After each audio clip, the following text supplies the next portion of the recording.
सबसे पहले अपन बात करेंगे जलवायु की। तो आखिर जलवायु कहते किसको हैं?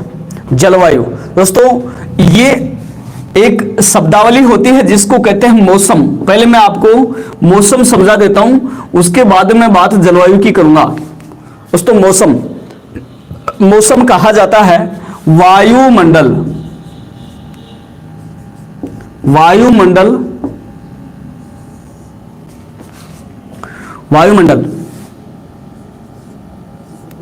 की दशा में वायुमंडल की दशा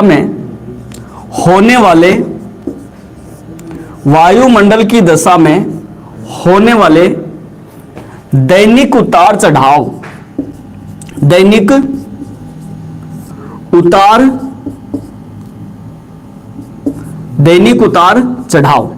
दोस्तों यहां पर एक बार दोबारा से देखेंगे इस चीज को आप कि वायुमंडल की दशा में होने वाले दैनिक उतार चढ़ाव। दैनिक का मतलब होता है दोस्तों दिन में, डेली, हर रोज जो वायुमंडल की दशा में परिवर्तन होता है, जो बदलाव होता है दोस्तों, उसको मौसम कहा जाता है। उसको कहते हैं मौसम कहा जाता है। दोस्तों क्या कहते हैं? मौसम।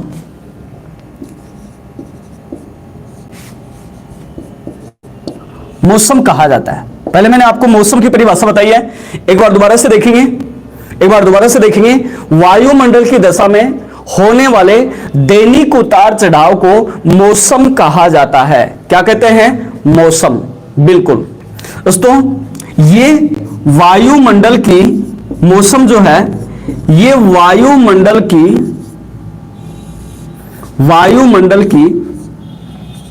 अल्पकालिक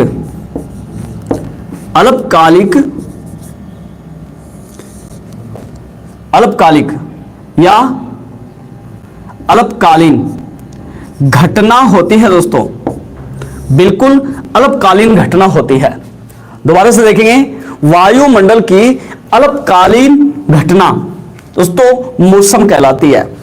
वायुमंडल की अल्पकालीन घटना मौसम कहलाती है, या वायुमंडल में होने वाले दैनिक उतार चढ़ाव को मौसम कहा जाता है। तो प्रश्न यहां से दोस्तों इस प्रकार से एग्जाम में प्रश्न पूछा जाता है कि वायुमंडल की अल्पकालीन घटना क्या कहलाती है? दोस्तों वायुमंडल की अल्पकालीन जो घटना है वो मौसम कहलाती है। बिल्कुल मौसम। और दोस्तों बात करते हैं वायुमंडल के बाद में अपन चलते हैं जलवायु पर। जलवायु दोस्तों यहां पर अपन बात करेंगे जलवायु की। अगर बात करते हैं दोस्तों वायुमंडल की जो दीर्घकालीन घटना होती है, वायुमंडल की दीर्घकालीन जो घटना होती है दोस्तों, दीर्घकालीन घटना,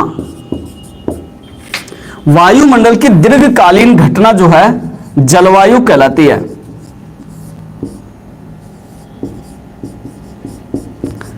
दोनों परिभाषा एक बार फिर से देखेंगे। मौसम कहते हैं दोस्तों वायुमंडल की दशा में होने वाले दैनिक उतार चढ़ाव को मौसम कहा जाता है। वायुमंडल की अल्पकालीन घटना को मौसम कहा जाता है, और वायुमंडल की दीर्घकालीन घटना को जलवायु कहते हैं। क्या कहते हैं? जलवायु कहा जाता है। दोस्तों अगर किसी क्षेत्र विशेष में कई वर्षों तक अगर वहां का वायुमंडल एक समान है तो वो वहां की जलवायु कहलाएगी। दोस्तों मौसम में परिवर्तन, दैनिक परिवर्तन होता है। दिन में कई बार मौसम बदल जाता है। जैसे सुबह मौसम ठंडा होता है, दोपहर में मौसम गर्म होता है, शाम को फिर मौसम ठंडा होता है। यानी कहने का मतलब कि दिन में दो बार तो मौसम में परिवर्तन होगा। एक बार मौसम गर्म, जैसे दिन में गर्म तो रात को ठंडा जरूर होगा। लेकिन दोस्तों जलवायु में परिवर्तन दीर्घ काल के बाद, कई वर्षों के बाद हो सकता है। जैसे मैं आपको यहां पर बताऊं कि जलवायु 30 से 50 वर्षों का परिणाम होता है। 30 से 50 साल तक अगर लगातार वायुमंडल की दशा एक समान हो तो फिर उसको जलवायु कहते हैं दोस्तों। बिल्कुल उसको जलवायु कहते हैं। तो प्रश्न आ सकता है, एग्जाम में क्वेश्चन पूछा जा सकता है, 30 से 50 वर्षों के दौरान वायुमंडल की दशा को किस नाम से जानते हैं? तो आपका आंसर होगा जलवायु। दोस्तों किसके नाम से? जलवायु के नाम से जानते हैं। बिल्कुल।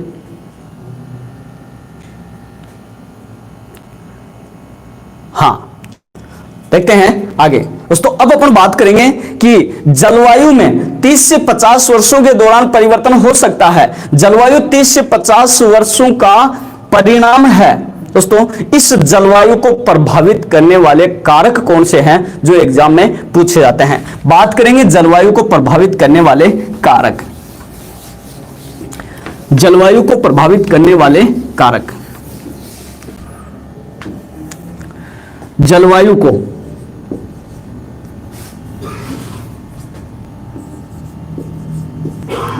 जलवायु को प्रभावित करने वाले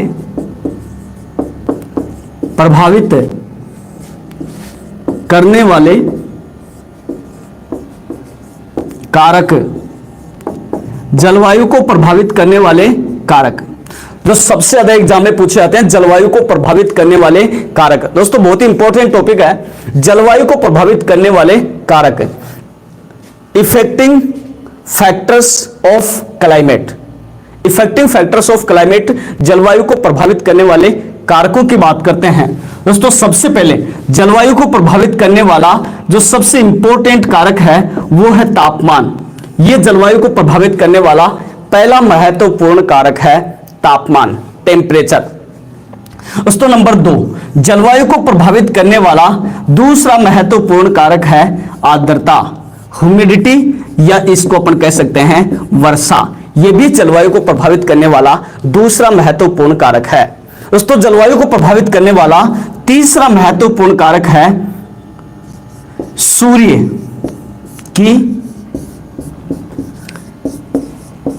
किरणों का, सूर्य की किरणों का तिरछापन।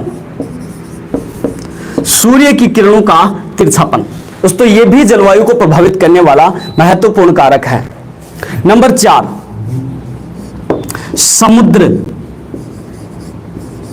समुद्र तल से ऊंचाई। समुद्र तल से ऊंचाई जलवायु को प्रभावित करने वाला महत्वपूर्ण कारक है समुद्र तल से ऊंचाई। दोस्तों जलवायु को प्रभावित करने वाला पांचवा महत्वपूर्ण कारक है समुद्र से दूरी। समुद्र से दूरी जलवायु को प्रभावित करने वाला पांचवा महत्वपूर्ण कारक है। दोस्तों जलवायु को प्रभावित करने वाला छठवां महत्वपूर्ण कारक है अक्षांशीय स्थिति। अक्षांशीय स्थिति। और जलवायु को प्रभावित करने वाला सातवां महत्वपूर्ण कारक है दोस्तों, सातवां महत्वपूर्ण कारक है धरातल की बनावट। धरातल की बनावट। धरातल की बनावट। दोस्तों इस प्रकार से 7 कारक हैं इंपॉर्टेंट जो जलवायु को प्रभावित करते हैं।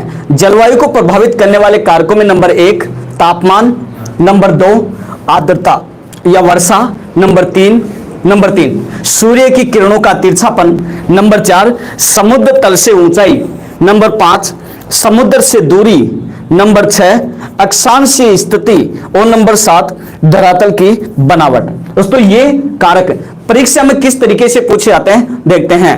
दोस्तों कारक परीक्षा में पूछे जाते हैं कि यदि परीक्षा में प्रश्न पूछा जाता है कि जलवायु को प्रभावित करने वाला, इनमें से जलवायु को प्रभावित करने वाला कौन सा कारक नहीं है, जलवायु को प्रभावित करने वाला कौन सा कारक नहीं है।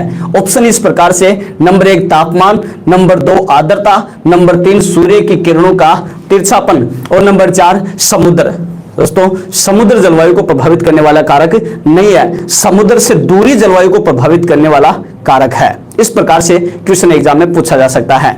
अब ये कारक किस प्रकार से जलवायु को प्रभावित करते हैं दोस्तों मैं इनके एक के बारे में आपको डिटेल से बताता हूं। बिल्कुल सबसे पहले अपन बात करते हैं तापमान। दोस्तों तापमान जो है वो जलवायु को प्रभावित करने वाला महत्वपूर्ण कारक है तापमान, टेम्परेचर। सबसे पहले दोस्तों सबको पता होगा कि हमारे पृथ्वी पर जो भी सूर्य ताप की प्राप्ति होती है, जो ऊष्मा की प्राप्ति होती है, वो सूर्य से होती है।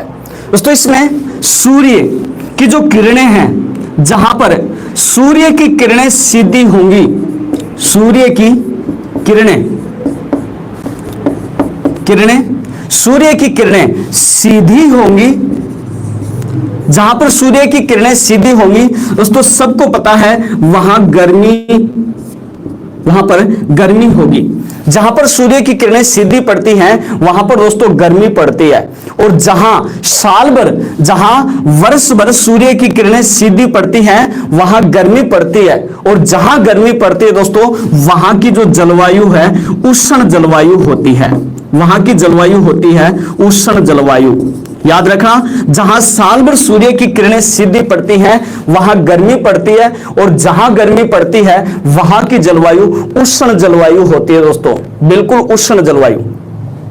हाँ दोस्तों, जहां सूर्य की किरणें तिरछी पड़ती हैं, जहां सूर्य की किरणें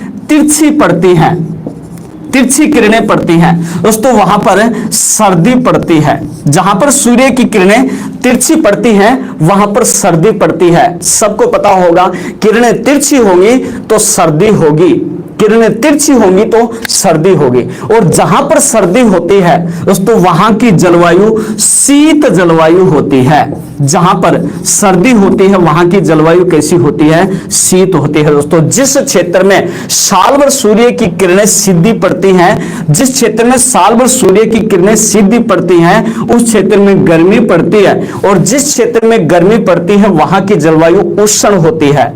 और जिस क्षेत्र में साल भर सूर्य की किरणें तिरछी पड़ती हैं उस क्षेत्र में सर्दी पड़ती है। और जहां सर्दी पड़ती है वहां की जलवायु शीत होती है दोस्तों, बिल्कुल शीत जलवायु होती है। इस चीज को दोस्तों यहां पर मैं आपको समझाता हूं, विश्व लेवल पर लेके चलता हूं एक बार आपको विश्व लेवल पर। दोस्तों हमारी पृथ्वी के भूपटल पर अगर आप बात करोगे हमारी संपूर्ण पृथ्वी पर, दोस्तों ये अपनी पृथ्वी है, संपूर्ण पृथ्वी।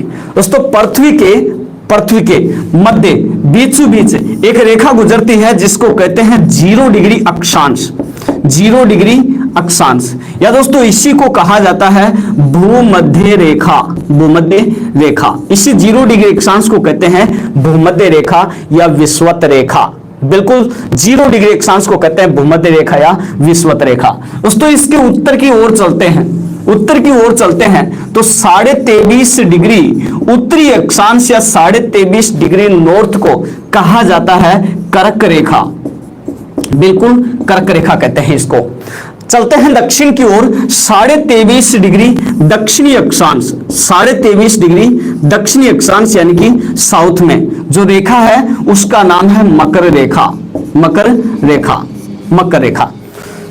हाँ ऊपर की तरफ चलते हैं तो 66 डिग्री उत्तरी अक्षांश को आर्कटिक व्रत और 66 डिग्री दक्षिणी अक्षांश को कहा जाता है अंटार्कटिक व्रत कहते हैं, अंटार्कटिक व्रत। दोस्तों इस प्रकार से ये 5 रेखाएं जो हैं वो वेरी इंपॉर्टेंट हैं। दोबारा से देखेंगे, भूमध्य रेखा, कर्क रेखा, मकर रेखा, आर्कटिक व्रत और अंटार्कटिक व्रत। हाँ दोस्तों 90 डिग्री उत्तरी अक्षांश को, 90 डिग्री एन को कहते हैं उत्तरी ध्रुव और 90 डिग्री दक्षिण अक्षांश को कहते हैं दक्षिणी ध्रुव। दोस्तों अब देखेंगे आप कि किस प्रकार से हमारी पृथ्वी पर सूर्य ताप किस प्रकार से अपना प्रभाव डालता है। दोस्तों ये अपना सूर्य है, दोस्तों सूर्य की सीधी किरणें भूमध्य रेखा पर सूर्य की सीधी किरणें पड़ती हैं 21 मार्च को सूर्य की सीधी किरणें भूमध्य रेखा पर पड़ती हैं। दोस्तों जब सूर्य की किरणें भूमध्य रेखा पर 21 मार्च को जब भूमध्य रेखा पर सूर्य की किरणें सीधी पड़ती हैं तो भूमध्य रेखा पर भयंकर गर्मी पड़ती है। दोस्तों दिन यहां पर सबसे बड़ा होता है और दिन रात की अवधि बराबर होती है। भूमध्य रेखा पर 21 मार्च को दिन रात की अवधि बराबर होती है दोस्तों। 21 मार्च को दिन रात की अवधि बराबर होती है। उसके बाद में दोस्तों सूर्य की स्थिति उत्तरायण होती है, सूर्य की स्थिति उत्तरायण होती है और 21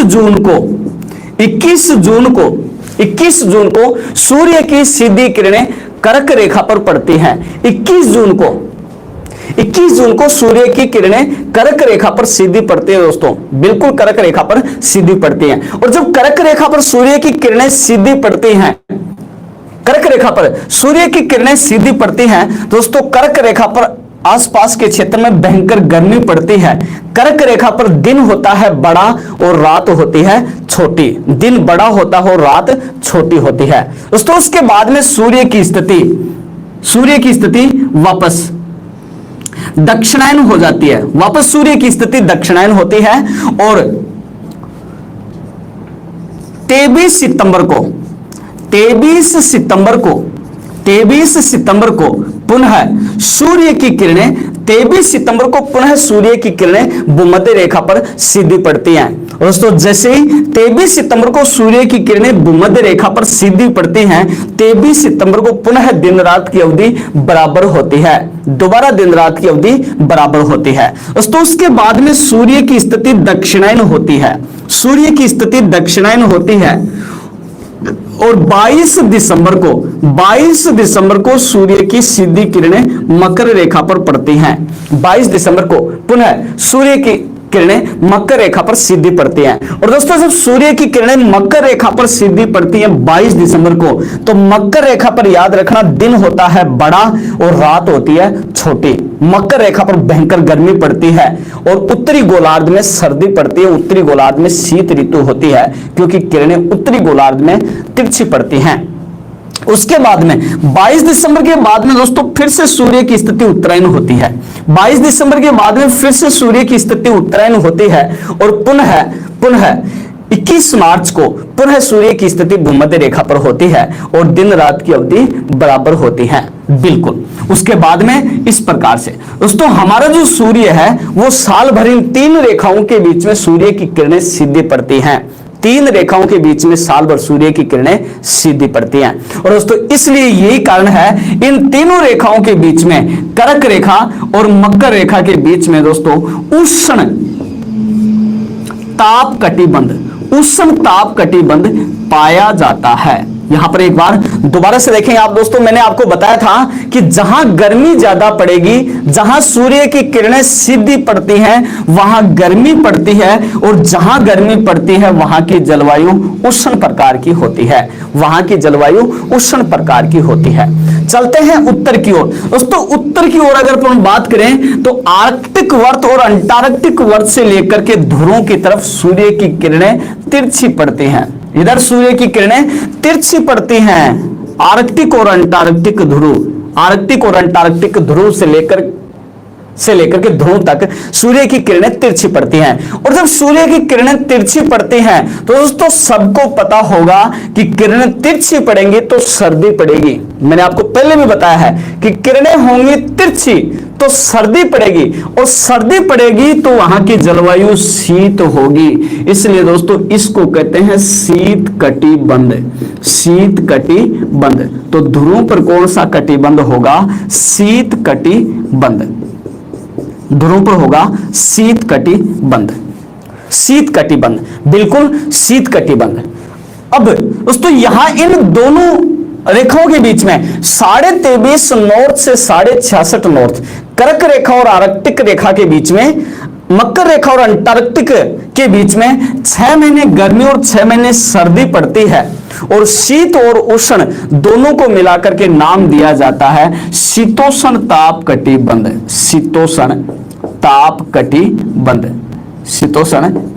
इसको कहते हैं शीतोष्ण कटिबंध। इधर भी शीतोष्ण और दक्षिण में ये भी शीतोष्ण कटिबंध के नाम से जाना जाता है, शीतोष्ण कटिबंध। दोस्तों इस प्रकार से हमारी पृथ्वी पर 3 ताप कटिबंध पाए जाते हैं। प्रश्न आ जाए कि संपूर्ण ग्लोब पर कितने ताप कटिबंध पाए जाते हैं? दोस्तों आंसर होगा 3 ताप कटिबंध पाए जाते हैं। नंबर 1 उष्ण ताप कटिबंध, नंबर 2 शीत ताप कटिबंध और नंबर 3 शीतोष्ण ताप कटिबंध। आप इसको ऐसे भी बता सकते हैं, उष्ण ताप कटिबंध, शीतोष्ण ताप कटिबंध और शीत ताप कटिबंध। दोस्तों बिल्कुल इनकी स्थिति पूछी जा सकती है कि कहां पर स्थित हैं। तो दोस्तों उष्ण ताप कटिबंध कर्क रेखा और मकर रेखा के बीच में या 23.5 डिग्री उत्तरी अक्षांश से 23.5 डिग्री दक्षिणी अक्षांशों के मध्य, 23.5 डिग्री उत्तरी अक्षांश से 23.5 डिग्री दक्षिणी अक्षांशों के बीच में उष्ण ताप कटिबंध है। कौन सा ताप कटिबंध? उष्ण ताप कटिबंध, दोनों रेखाओं के बीच में। प्रश्न आ जाए शीतोष्ण ताप कटिबंध। शीतोष्ण ताप कटिबंध कौन कौन सी रेखाओं के मध्य या शीतोष्ण ताप कटिबंध कौन कौन से अक्षांशों के मध्य पाया जाता है? दोस्तों शीतोष्ण ताप कटिबंध 23.5 डिग्री उत्तरी अक्षांश से 66.5 डिग्री उत्तरी अक्षांश एवं दक्षिण में अपन चलते हैं तो 23.5 डिग्री दक्षिणी अक्षांश से 66.5 डिग्री दक्षिणी अक्षांश के मध्य। एक बार दोबारा से देखेंगे अभी सभी, बिल्कुल हाँ बिल्कुल पहुंची, बिल्कुल ये शीतोष्ण ताप कटिबंध है। हाँ, उसके बाद में शीत कटिबंध की बात करते हैं दोस्तों 66.5 डिग्री दक्षिण अक्षांश से 90 डिग्री दक्षिण अक्षांश और 66.5 डिग्री उत्तरी अक्षांश से 90 डिग्री उत्तरी अक्षांश के मध्य पाया जाता है शीत कटिबंध। कौन सा कटिबंध? शीत कटिबंध। अब दोस्तों बात करते हैं अक्षांश स्थिति की। अगर अक्षांश स्थिति की बात करें तो देखो मैंने आपको बताया था अक्षांश स्थिति भी जलवायु को प्रभावित करती है। तो अक्षांश स्थिति, अब जैसे मान लो कि अगर कोई देश भूमध्य रेखा पर बसा हुआ है तो वहां की जलवायु तो उष्ण ही होगी, वहां की जलवायु शीत नहीं हो सकती। अगर कोई देश ध्रुवीय प्रदेशों में यहां बसा हुआ है, अंटार्कटिक वर्त पर बसा हुआ है तो वहां की जलवायु शीत ही होगी, वहां की जलवायु उष्ण नहीं हो सकती। जैसे साइबेरिया आर्कटिक वर्त पर बसा हुआ है तो साइबेरिया की जलवायु शीत ही होगी, साइबेरिया की जलवायु कभी उष्ण नहीं हो सकती क्योंकि साइबेरिया पर कभी भी सूर्य की किरणें सीधी नहीं पड़ेंगी और इसलिए साइबेरिया की जलवायु कभी भी उष्ण नहीं हो सकती। बात करें भूमध्य रेखा, जैसे कांगो भूमध्य रेखा पर बसा हुआ है, अफ्रीका का कांगो। तो दोस्तों कांगो में हमेशा उष्ण जलवायु होगी, वहां की जलवायु कभी शीत नहीं हो सकती क्योंकि यहां पर कभी सूर्य की किरणें तिरछी नहीं पड़ेंगी। बिल्कुल हाँ। तो अब अपन आते हैं भारत में। भारत में आता है दोस्तों। भारत की स्थिति में आपको बता देता हूं कि भारत की स्थिति यह है, सबको पता होगा कि कर्क रेखा भारत के मध्य से होकर के गुजरती है। कर्क रेखा भारत के मध्य से होकर के गुजरती है। ये कर्क रेखा भारत के मध्य से होकर के गुजरती है। दोस्तों ये भारत की स्थिति है। अब मुझे आप देख करके बताएंगे, आप मानचित्र में देख करके बताएंगे कि भारत में कितने ताप कटिबंधों का विस्तार फैला हुआ है या भारत कितने ताप कटिबंधों में फैला हुआ है। भारत में कितने ताप कटिबंध हैं, मानचित्र में मुझे देख करके बताएंगे। बिल्कुल मैं आपके कमेंट का वेट कर रहा हूं। हाँ देखिए किस किस के सही आंसर आते हैं। बिल्कुल गौरव जी सबसे पहले सही आंसर बताया आपने, बिल्कुल दो ताप कटिबंधों में भारत फैला हुआ है। बिल्कुल गौरव जी आपका सही आंसर बिल्कुल। विक्रम जी सभी का नेलोफार अंसारी जी, अशोक जी बिल्कुल, एस कुमार जी बिल्कुल सभी का सही आंसर आ रहा है। बिल्कुल दोस्तों दो ताप कटिबंधों में भारत की स्थिति फैली हुई है। 2 ताप कटिबंधों में भारत के दोस्तों दक्षिणी भाग में उष्ण ताप कटिबंध, जबकि उत्तरी भाग में शीतोष्ण कटिबंध फैला हुआ है। बिल्कुल 2 ताप कटिबंध, बिल्कुल 2 ताप कटिबंधों में इसका विस्तार फैला हुआ है। हाँ बिल्कुल देखते हैं आगे। कंप्यूटर चालू करो। हाँ दोस्तों हाँ अब अपन आते हैं सीधा सा भारत में। भारत में आते हैं सबसे पहले दोस्तों, आप इसका स्क्रीनशॉट ले सकते हो।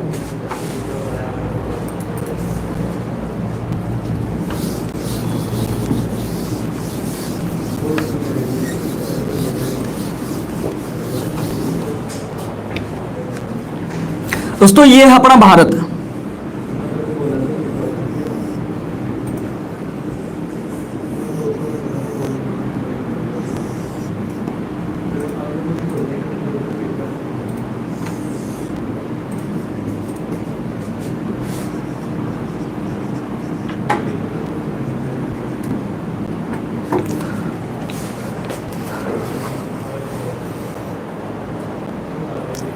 दोस्तों ये है अपना भारत, और भारत में बिल्कुल ये है जो भारत के मध्य से होकर के गुजरती है कर्क रेखा। कौन सी रेखा? कर्क रेखा। कर्क रेखा जो भारत के मध्य से होकर के गुजरती है, बिल्कुल कर्क रेखा भारत के मध्य से होकर के गुजरती है, भारत के 8 राज्यों से होकर के गुजरती है। यह मैंने आपको भारत के परिचय में पढ़ाया था कि भारत के 8 राज्यों से होकर के गुजरती है, बिल्कुल कर्क रेखा। महिपाल जी गलत है आपका, 7 राज्य नहीं 8 राज्य से होकर के गुजरती है, बिल्कुल। बाकी सभी का सही आंसर है, बिल्कुल 8 राज्यों से होकर के गुजरती है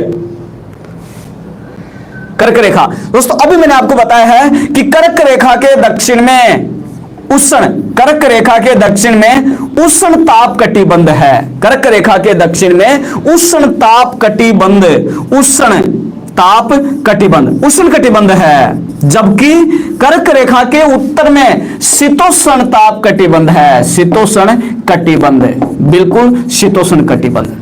तो सीधा सा प्रश्न दोस्तों अगर एग्जाम में आ जाए, सीधा सा प्रश्न अगर एग्जाम में आ जाए कि भारत में कितने ताप कटिबंधों का विस्तार फैला हुआ है, तो आंसर होगा 2 ताप कटिबंधों का विस्तार भारत में फैला हुआ है।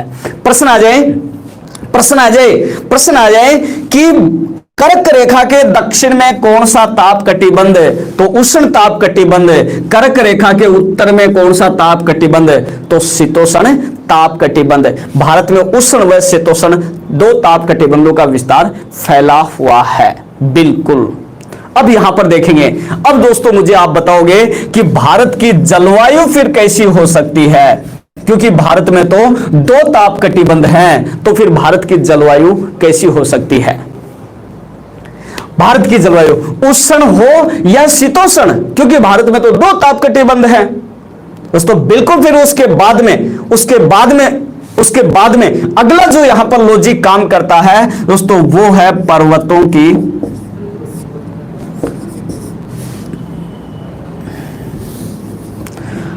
की स्थिति, पर्वतों की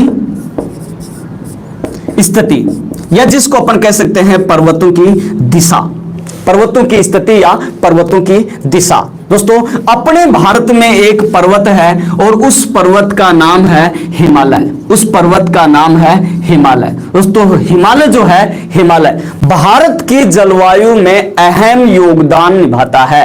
भारत की जलवायु में सबसे ज्यादा योगदान हिमालय का है दोस्तों, जिसकी वजह यह है कि हिमालय उत्तर से आने वाली ठंडी शीत लहरों को रोक लेता है, शीत हवाओं को रोक लेता है, और इन शीत हवाओं को रोक करके भारत की जलवायु को उष्ण बनाए रखता है, भारत की जलवायु को उष्ण बनाए रखता है। बिल्कुल दोबारा से देखेंगे, उत्तर का पहरेदार जिसको कहते हैं नाम है हिमालय, उत्तर का पहरेदार, उत्तर से आने वाली ठंडी हवाओं को, शीत लहरों को, ठंडी हवाओं को रोक करके भारत की जलवायु को उष्ण बनाए रखता है।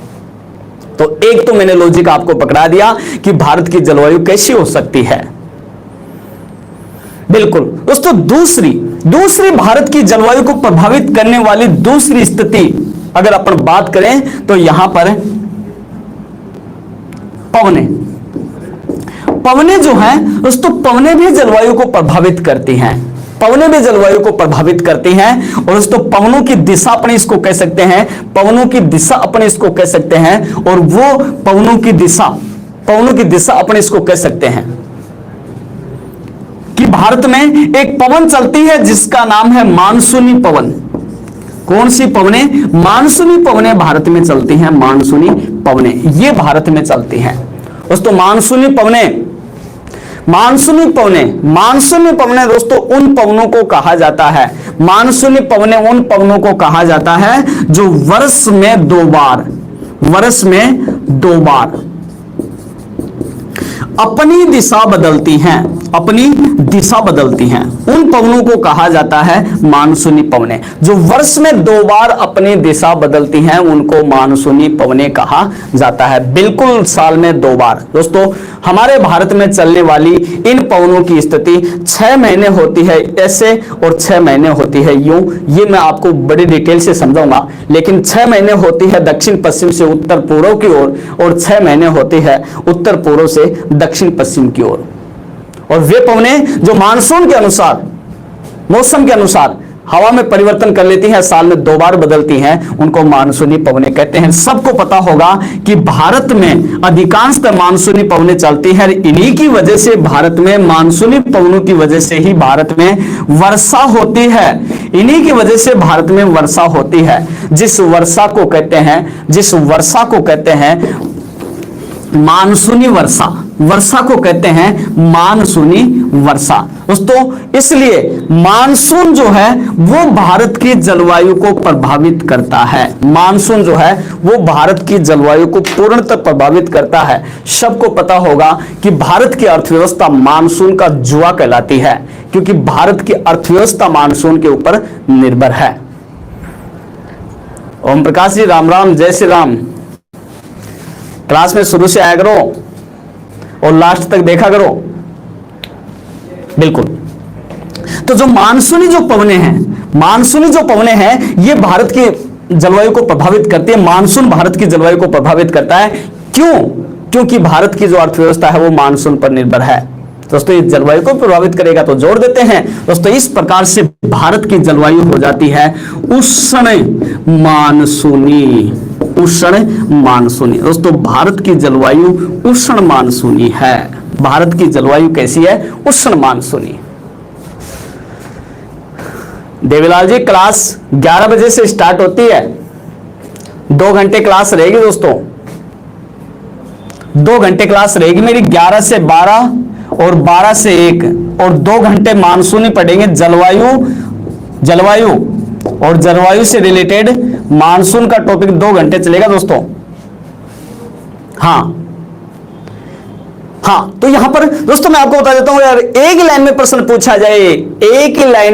पूछा जाए कि भारत की जलवायु कैसी है, भारत की जलवायु कैसी है। दोस्तों आंसर देना है उष्ण मानसूनी प्रकार की। भारत की जलवायु उष्ण मानसूनी प्रकार की है। बिल्कुल भारत की जलवायु उष्ण मानसूनी प्रकार की है दोस्तों, बिल्कुल उष्ण मानसूनी प्रकार की जलवायु।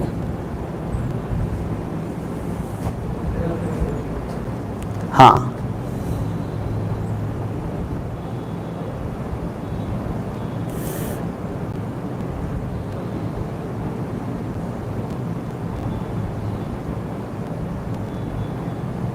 चलो देखते हैं आगे।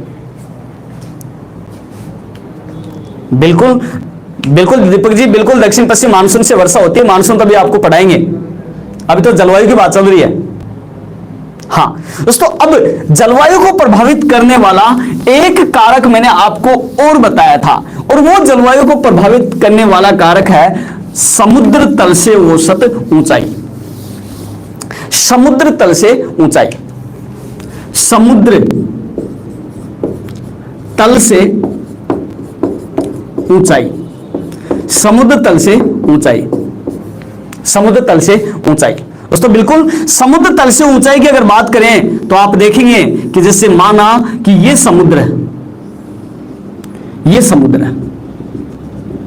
है और कोई पर्वत हो सकता है या ऊंचाई किसी स्थल भाग की हो सकती है, कोई प्रदेश हो सकता है, उसकी ऊंचाई हो सकती है समुद्र तल से ऊंचाई।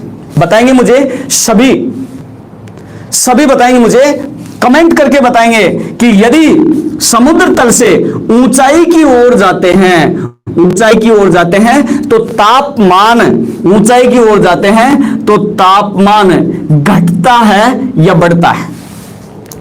समुद्र तल से ऊंचाई की ओर जाने पर तापमान घटता है या बढ़ता है?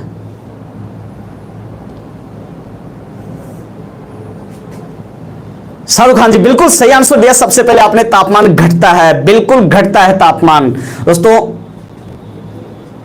सजनी चौधरी जी गलत हो गया आपका, बिल्कुल बढ़ता नहीं है, घटता है। हाँ घटता है, बिल्कुल ओके जी, बिल्कुल सही आंसर दिया आपने, बिल्कुल घटता है, तापमान घटता है। अच्छा बिल्कुल नरपत जी बिल्कुल सही आंसर आपका, तापमान घटता है, ऊंचाई के साथ तापमान घटता है दोस्तों, तापमान घटता है। और घटने की दर बताएंगे मुझे कि किस दर से घटता है, घटने की दर बताएंगे किस दर से घटता है, किस दर से घटता है, किस दर से घटता है, तापमान घटने की दर बताएंगे।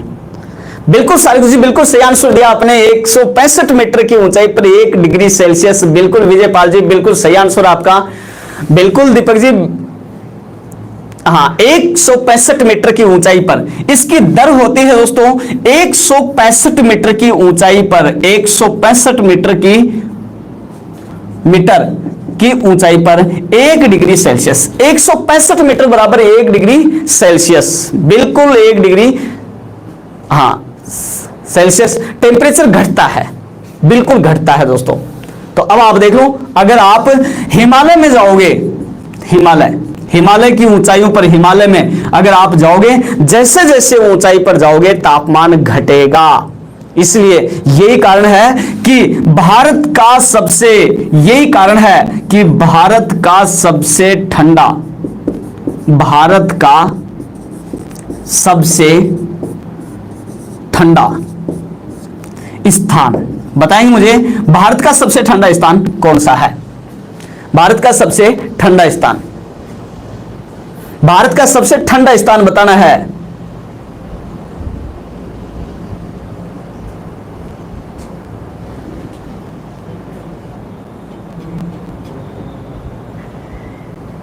नरेश गुजर नहीं, नीचे जाने पर, नीचे जाएंगे तो तापमान बढ़ जाएगा, ऊपर जाएंगे तो घट जाएगा, ऊपर घट रहा है नीचे बढ़ रहा है।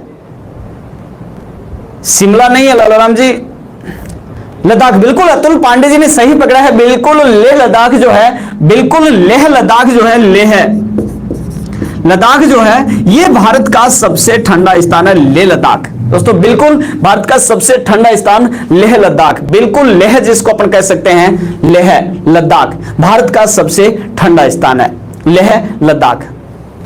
क्यों? क्योंकि ऊंचाई पर है, ऊंचाई पर है, ऊंचाई पर, इसलिए भारत का सबसे ठंडा स्थान है लेह लद्दाख। चलो साथ साथ में राजस्थान का भी बता दो, राजस्थान का सबसे ठंडा स्थान कौन सा है? राजस्थान का सबसे ठंडा स्थान बताएंगे, राजस्थान का सबसे ठंडा स्थान, राजस्थान का सबसे ठंडा स्थान। नीलूफर अंसारी ने बिल्कुल सही आंसर दिया, सबसे पहले बिल्कुल माउंट आबू जो है, माउंट आबू, माउंट आबू जो है ये भारत का सबसे, माउंट आबू जो है ये, सॉरी राजस्थान का, माउंट आबू जो है ये राजस्थान का सबसे ठंडा स्थान है, बिल्कुल माउंट आबू। और यहां पर भी आप देखेंगे, बिल्कुल दोस्तों सभी का सही आंसर आ रहा है, बिल्कुल माउंट आबू राजस्थान का सबसे ठंडा स्थान है। क्यों? क्योंकि ये भी ऊंचाई पर बसा हुआ है, ये भी ऊंचाई पर बसा हुआ है, इसलिए माउंट आबू राजस्थान का सबसे ठंडा स्थान है, बिल्कुल ऊंचाई पर बसा हुआ है।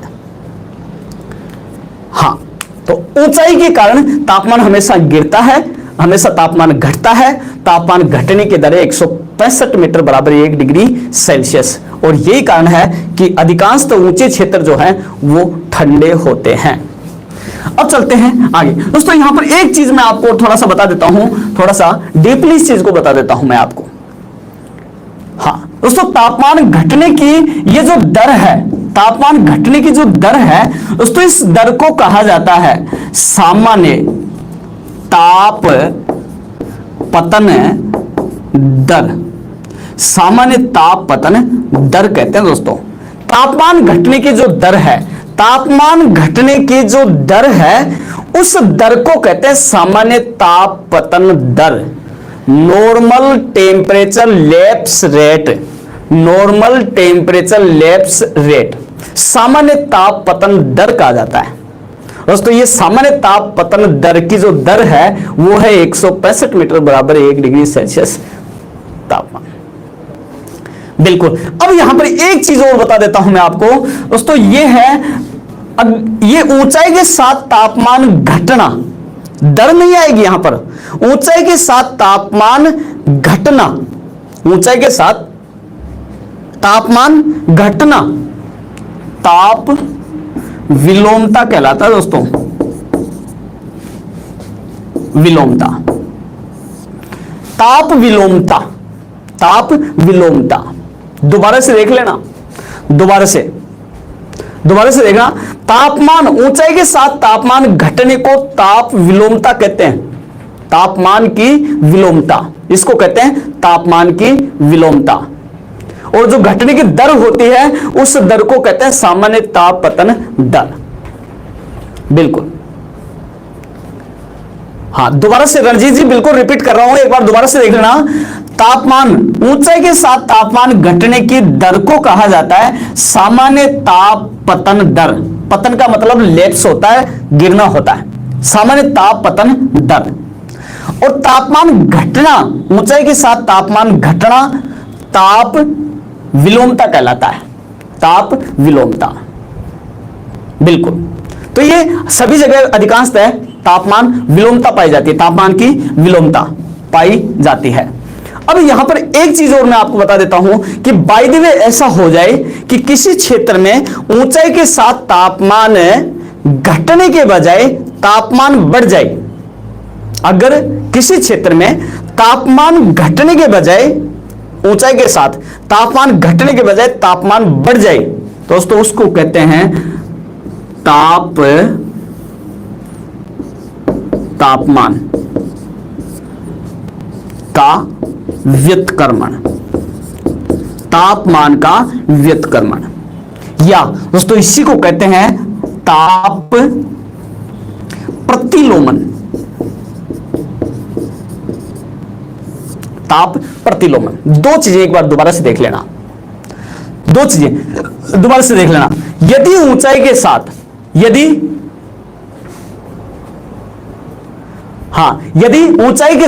ऊंचाई के साथ तापमान घटने के बजाय तापमान बढ़ जाए तो उसको तापमान का व्युत्क्रमण या ताप प्रतिलोमन कहते हैं। ये दोनों एक ही नाम है, तापमान का व्युत्क्रमण और ताप प्रतिलोमन। दोबारा से देखेंगे, यदि बाय द वे ऊंचाई के साथ तापमान घटने के बजाय बढ़ जाए तो उसको कहते हैं ताप प्रतिलोमन या तापमान का व्युत्क्रमण। और यह दशा दोस्तों मैं आपको बता देता हूं, समताप मंडल में ऊंचाई के साथ तापमान बढ़ता है, इसलिए समताप मंडल में तापमान का व्युत्क्रमण की कंडीशन पाई जाती है। बिल्कुल, तापमान की व्युत्क्रमण पाया जाता है कौन से मंडल में? समताप मंडल में। बिल्कुल शाहरुख जी, बिल्कुल। हाँ, तो दोस्तों इन चीजों को थोड़ा सा एक बार देख लेना, दोबारा से समझ लेना, ये बहुत ही इंपॉर्टेंट है। सबसे ज्यादा एग्जाम में पूछते हैं तापमान का व्युत्क्रमण किसको कहते हैं, ताप प्रतिलोमन क्या होता है, क्या है ताप विलोमता, क्या है सामान्य ताप पतन दर। हाँ बिल्कुल। और दोस्तों बात करते हैं, एक टॉपिक मैंने आपको यहां पर एक जलवायु को प्रभावित करने वाला एक कारक मैंने आपको और बताया था, और वो था समुद्र से दूरी। समुद्र से दूरी, समुद्र से दूरी।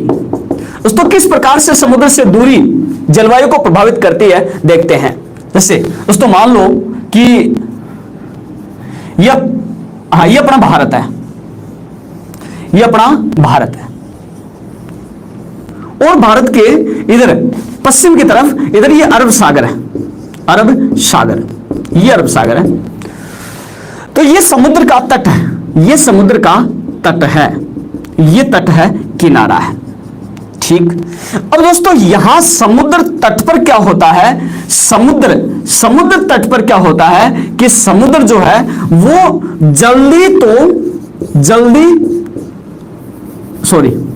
धीरे तो गर्म होता है और धीरे ही ठंडा होता है। पानी की विशेषता होती है, समुद्र की विशेषता होती है, समुद्र की विशेषता होती है कि समुद्र धीरे गर्म होता है और धीरे ठंडा होता है। स्थल भाग की यह विशेषता होती है, स्थल भाग की यह विशेषता होती है कि स्थल भाग जल्दी गर्म होता है, जल्दी गर्म होता है और जल्दी ठंडा होता है, जल्दी ठंडा होता है। अब होता यह है जैसे मान लो कि स्थल भाग पर गर्मी पड़ रही है तो स्थल भाग तो गर्म होगा, लेकिन जल भाग रहेगा ठंडा। तो ये जल भाग, समुद्र जो है स्थल भाग को ज्यादा गर्म नहीं होने देता, वहां के टेम्परेचर को कंट्रोल कर लेता है। वहां की आर्द्रता जो है वो जल्दी उसको कंट्रोल कर लेती है, इसलिए ज्यादा गर्म नहीं हो सकता। रात को स्थल भाग पर सर्दी पड़ती है, रात को स्थल भाग होता है ठंडा, लेकिन रात को जल रहता है गर्म, रात को जल रहता है गर्म। तो ये क्या करता है, रात को पानी जो है वो गर्म रहता है, इसलिए स्थल भाग को ज्यादा ठंडा नहीं होने देता, ज्यादा ठंडा नहीं होने देता और इसको कंट्रोल कर लेता है। इसलिए समुद्र के आसपास की जो जलवायु होती है दोस्तों, वो जलवायु सम होती है। ये जल जो है ये अपने आसपास की जलवायु को सम बनाए रखता है, बिल्कुल सम बनाए रखता है अपने आसपास की जलवायु को। अब यहां से जैसे जैसे आप समुद्र के किनारे से, तट से जैसे जैसे दूर जाओगे, जलवायु विषम हो जाएगी, या तो गर्मी ज्यादा या सर्दी ज्यादा हो जाएगी। और यही कारण है जैसे जैसे आप समुद्र तल से आगे स्थल भाग की ओर बढ़ोगे, तापांतर बढ़ जाएगा, तापांतर बढ़ता है समुद्र से। दोबारा से देखना, समुद्र से तट से स्थल की ओर जाने पर तापांतर बढ़ता है। तापांतर का मतलब होता है दोस्तों तापमान में अंतर। दोबारा से बता रहा हूं, बिल्कुल राम भरोसे जी, बिल्कुल दोबारा से बता रहा हूं, एक बार देखना। समुद्र तट से स्थल भाग की ओर जाने पर, स्थल भाग की ओर जाने पर तापांतर बढ़ता है। तापांतर का मतलब तापमान का अंतर, तापमान का अंतर। अधिकतम तापमान मान लो कि अपना जैसलमेर है, जैसलमेर में अधिकतम टेम्परेचर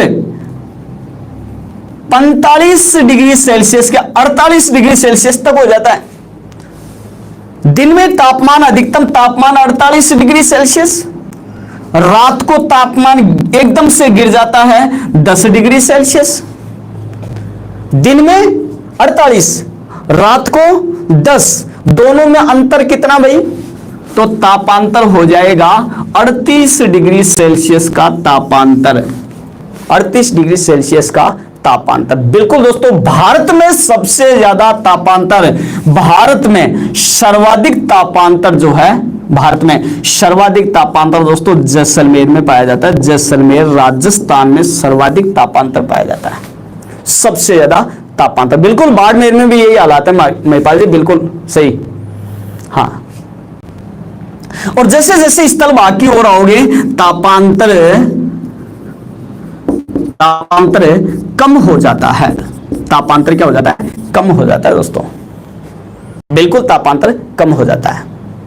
जैसे मुंबई का तापांतर कम है, तिरुवनंतपुरम का तापांतर, इसका तिरुवनंतपुरम का तापांतर कम है, चेन्नई का तापांतर कम है, कलकत्ता का तापांतर कम है। लेकिन जैसे जैसे आप स्थल भाग से अधिक स्थल भाग की ओर जाओगे, दिल्ली का तापांतर अधिक है, जैसलमेर का, जोधपुर का, जयपुर का तापांतर सबसे ज्यादा मिलेगा। सबका तापमान अलग अलग होता है दीपक जी, बिल्कुल अलग अलग होता है, फिक्स नहीं होता किसी एक शहर का अलग अलग।